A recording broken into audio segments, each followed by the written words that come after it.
I was fascinated by the the whole idea of royal trains. The first one was in 1901, and then we've had a number of them in Canada. Probably the most famous was the 1939 Royal Train, when the King and Queen came over and went through Eastern Canada, and then they also took a train down into the United States and met with Roosevelt in Washington.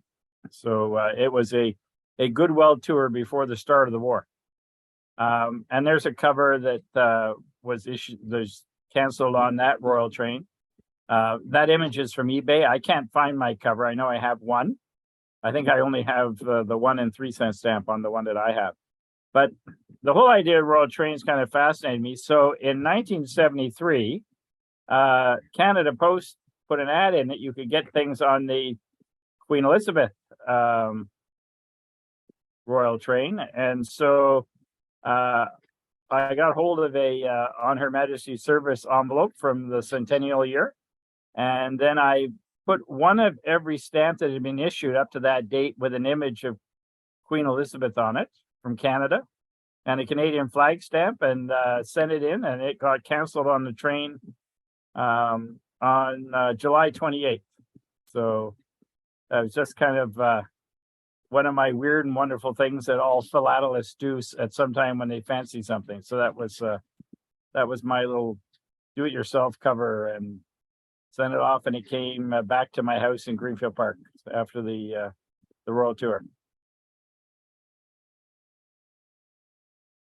So I've been working on my thematic exhibit, which is about blood donation, blood transfusion, and I've been trying to, find some more interesting postal history items to kind of illustrate different thematic points. And one of the things that I thought I could talk about was the fact that, so I'm talking about sort of the gradual discovery of the medical properties of blood and how they saw that there were blood cells after the microscope was invented. But blood cells only take up blood is mostly water, and blood cells take up less than half of the volume of blood.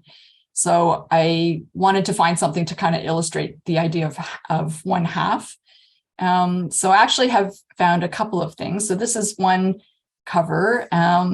So this is a cover that was mailed from Galashiels in Scotland to Edinburgh in 1838. There's a receiver cancel on the back, and the tariff, the postal tariff, was 7 pence. And there was from 1813 until 1839 or so, once the penny, or 1840, once the penny black was issued, there was a halfpenny or halfpenny wheel tax that was charged for any covers that were carried on a Scottish toll road. It was very specific, on a Scottish toll road, on a carriage with more than 2 wheels. So it was like a toll. It was a toll, basically. So all of these various post offices had different variations of either just 1/2 like this or additional half, but basically an additional halfpenny wheel tax. So it's just a nice example of a 1/2 postmark or hand stamp that was used to charge, a toll, a postal toll. And this particular one is from, so there's a book that you can get that has it's a catalog of all these different half, all the different varieties of half. Some are boxed, some are not, some are only the 1/2, some have additional half. But basically this one from Galashiels was only in use from 1837 to about 1839. So it wasn't used very long. So I just thought this, I looked around for a nice big one that was nice and clear of the writing and nice and clean. So this is one example. So I bought this from a dealer in the UK, and he mailed it to me the first week of January. And of course, you all know that there was that cyber attack on Royal Mail, right? So all the international mail got disrupted, and this cover didn't, usually mail from UK takes a week, and time went on and it didn't come and it didn't come. And I was worried that it was lost or that I wouldn't get it in time. I need it for an exhibit for a show in mid-March. So then in the meantime, I thought, okay, what am I going to do? Let me try and find a backup plan for this 1/2. And I didn't want to buy another 1/2 cover because I thought if this one eventually does show up, I'll have 2 of the same. So I thought, let me see if I can think of some other way to illustrate 1/2. And that way, if this eventually does come, I'll have 2 different things and I'm sure I can find another use for it somewhere else in the exhibit.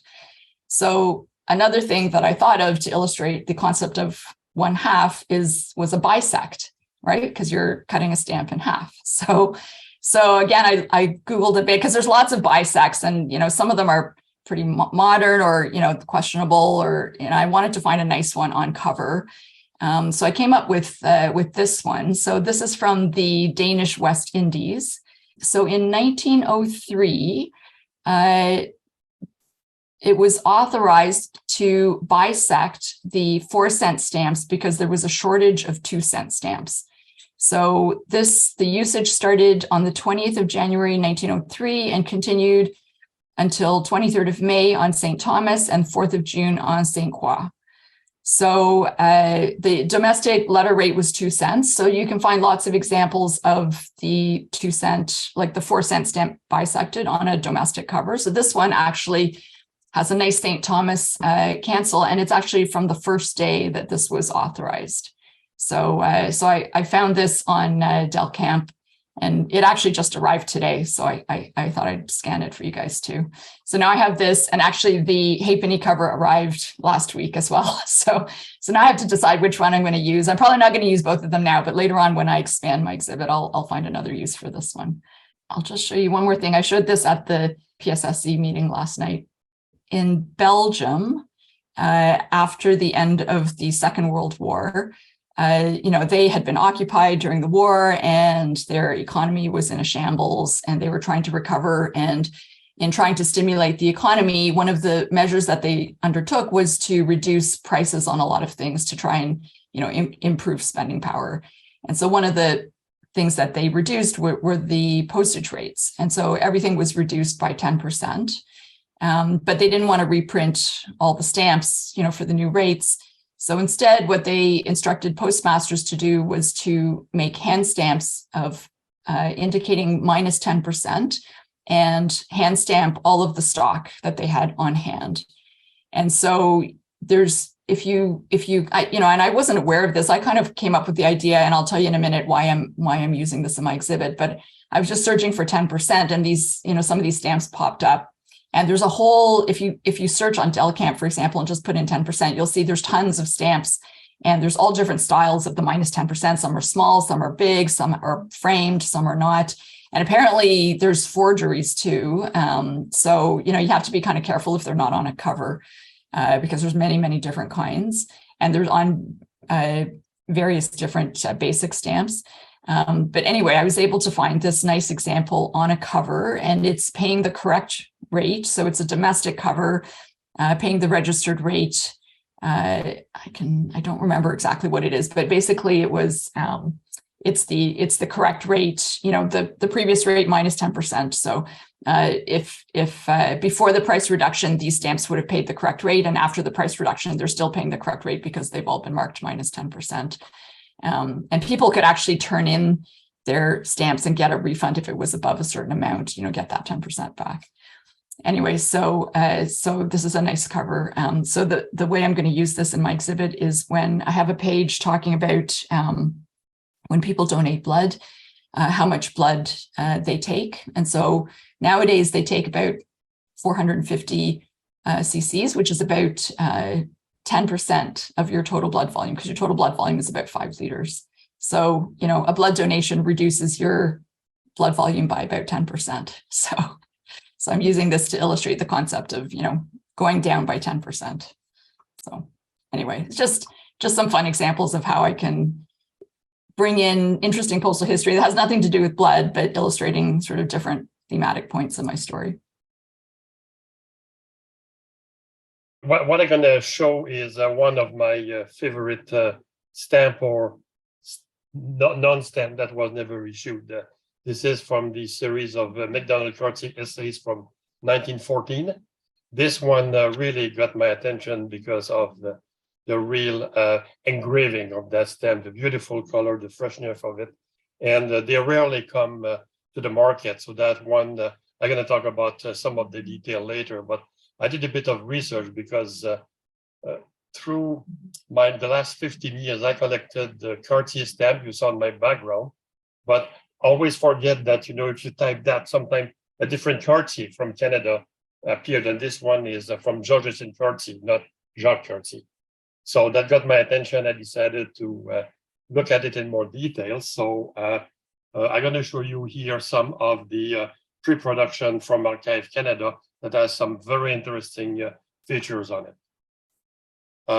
First is that this is an old picture from the house where Georges and Cartier was born. He was born in 1814. The house there is the house that was built by his grandfather in 1784. It was destroyed, or it was demolished in 1906. But there are a couple of interesting features with that pictures from the archive. First, it's very, very old, so it's probably from the late 19th centuries. I haven't found the actual date where it was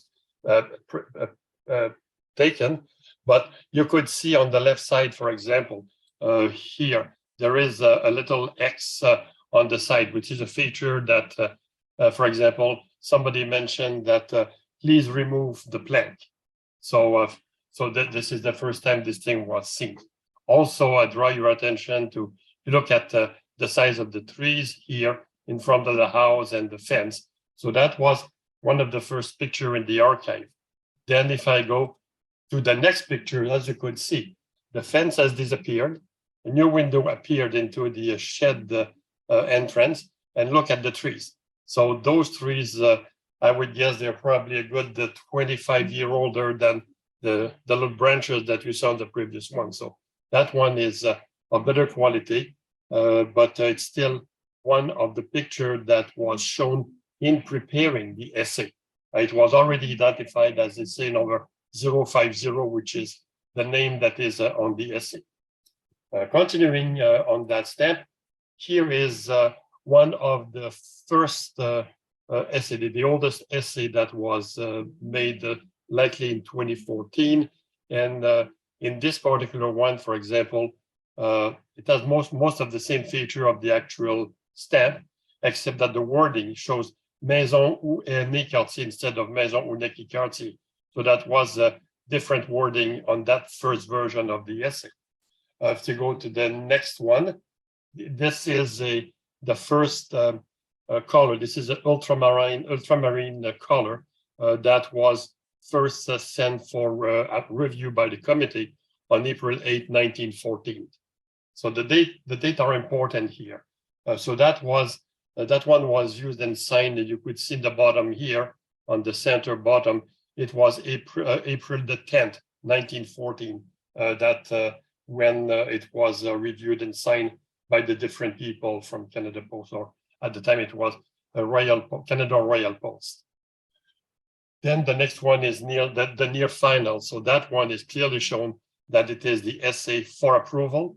It is signed by the deputy postmaster, shows approve on the top, and that was submitted on May the 4th, 1914, and it was signed, probably giving the approval on the May the 6th, 1914. What happened though is that pretty much where everything stopped, because if you recall, about 6 weeks later, Canada entered into war. The war was declared in Europe, so I think this was never issued, and the whole series was never issued. For those familiar with the unitary catalog, you will see, for example, around the Admiral listing, there is a series of all those archives varying from the 1 cent for 2 cents, 5 cents, 7 cents. There's also a 10, a 20, and a 50 cents version that are all there. Those are extremely rare, very, very seldom come to an auction. The only time I'm aware of, except for the 20 cents, is that they came up when Ron Brigham did the special sale in 2016. and essentially there were 2 full series, and those appear to be the only one in existence. So they're quite scarce. There's the 5 cents and 7 cents is more common than the other value. So this is essentially the actual article that with the listing that was in the auction house when it became available. And as you could see, a very, very attractive stamp. Engraving is outstanding on that one, even the wording. And you could, sorry, when I look at it just for the pleasure, it's something that I feel sorry that stamp was never issued. Just by the type of design, you could see it's a bit of a continuation of the first commemorative series of 1908 with the card seater 3 centenary, which was kind of the same window with the figures on right and left, and with the writing on the bottom. And there were a mixture of French and English on those stamps. There was also another receipt from McDonald, but my focus of tonight is really the one on Cartier. So it is now, after looking for it, finally found it, finally got it. So it now resides in my collection, and it unfortunately was never issued. So 100 years later, when I thought that it was a sin that this beautiful piece of philately was never issued, I decided to do a test. So I sent some of my work to Canada Post, which is now a defunct program. And I submitted this because I could claim that I was the owner of the image now. So I submitted that to a picture postage, and I ordered 5 booklets. And here you could see the beautiful booklet that are there. I've used a few of them for my personal correspondence with various philatelists, like when I correspond to philatelists in Canada or US, I use some of those stamps for my correspondence, and they really look beautiful. And I think a bit like I think was mentioned earlier, sometimes you can't resist to make your own cover. So I did make a cover with the stamp sent to me. And if I flip it back, I don't have a picture of that, but you could see that it went through postage. There's all the little barcode on the back of the back of the sheet, and it shows the date, which was just a few days after the sale was on July 18, 2016. I got it early August, and the next day I got my stamp. I decided to put it on a stamp and send one to me. So that's what I wanted to show. That's something that I really praise, because it's not the most important item in my collection, but it's one that I cherish and I really love. I mentioned this when the Canadian Aerophilatelic Society met. So I showed you at the last meeting we were at the cover I found that had been hand carried on the R100 on its flight back from St. Hubert to Cardington in 1930. It left St. Hubert on August the 13th. So the letter that was hand carried was written by somebody called King Rose. And then I found this cover, and I know King Rose was with the Department of National Defense. So then I found this cover that I've acquired that was actually done, 18 months before the R100 came to Canada. So that's the first official airmail flight from Montreal to St. John, New Brunswick. And it's addressed to Flying Officer R.K. Rose. So I have started doing some research, and I can't find much on R.K. Rose. Obviously, I had the laugh shield because I said to my daughter, I need to go up to Ottawa and spend some time in the archives to see what I can find. But if anyone knows anything more about him, so as I said, his parents lived just in a small town outside of Cardington. His father was the president of the local bank. Can't find anything on his mother at all, of course, but that was back in the days when, women didn't work, and so nobody would talk about them. So if anyone finds anything on Flying Officer R.K. Rose, who was obviously at one time with British military and came to Canada, as so many did, to work in national defense.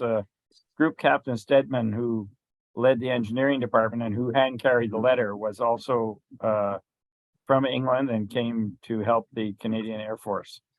And so I'm trying to find out more about R.K. Rose, and I haven't been able to find out the names of the pilots who did the first official airmail flight from Montreal.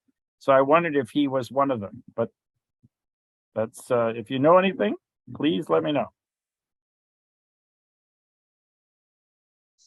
One of my favorite stamps actually is the 12.5 cent from the 1859 series. And there aren't too many of these registered covers around. But one of the cool things, I mean, the 12.5 cent, as you probably know, was used to pay the Allen Line rate from Canada to the UK. But one of the other things it could be used for was that the registration rate from 1859 to, I'm going to say 1867 or 1866, somewhere in there, was also coincidentally 12.5 cents.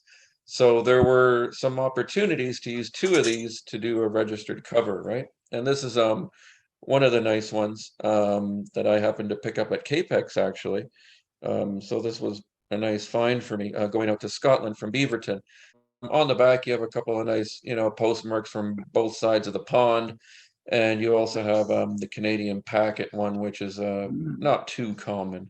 So that's a nice one there. So if you look in the ARFCN book, you'll see there's not that many of these. So I highlighted number 10 there, which is the Beaverton cover that I have.